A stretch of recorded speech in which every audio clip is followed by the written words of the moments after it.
Unlike on Monday, the Senate President was represented by Senate Leader Aline Dume at the public hearing, but the executive was represented by Minister of Transport Rotimi Amechi and his Works, Power and Housing counterpart Babatunde Fashola. The Senate assured stakeholders of adequate legislative framework to drive the transportation sector. We have identified the Nigerian National Transport Commission Establishment Bill 2016 as one of those bills that will help us develop our transport sector in a manner that will cut cost of doing business, enhance efficiency, promote innovation in the sector.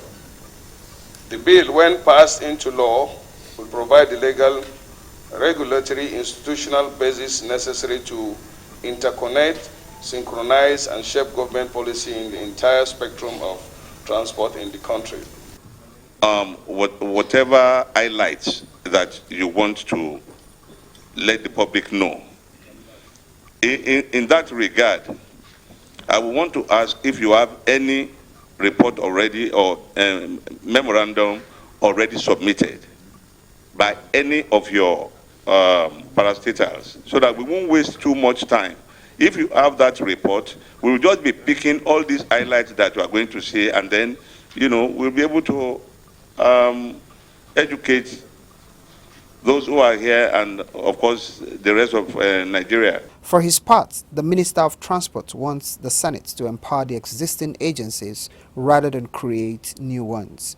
He argued that the Shippers Council of Nigeria can be transformed into the National Transport Commission, a stance that got the support of his colleague. In the same light, we met with the House of Reps committee, and they gave us the privilege of belonging to a technical committee to look at that bill again. Since this bill is sponsored by Senator Andy Uba, there may be differences between what he has submitted to the Senate and what the federal government submitted to the Senate. I agree with you. I'm coming, sir. So what I'm saying is that, yes, we made submissions.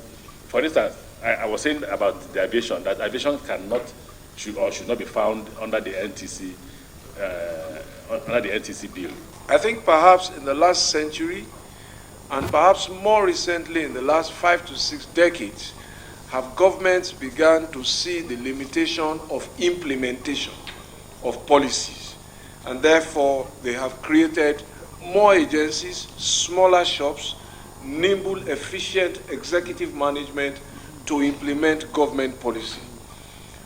And Singapore, for example, has been a very prolific example of where agencies have been very successful in implementing policy.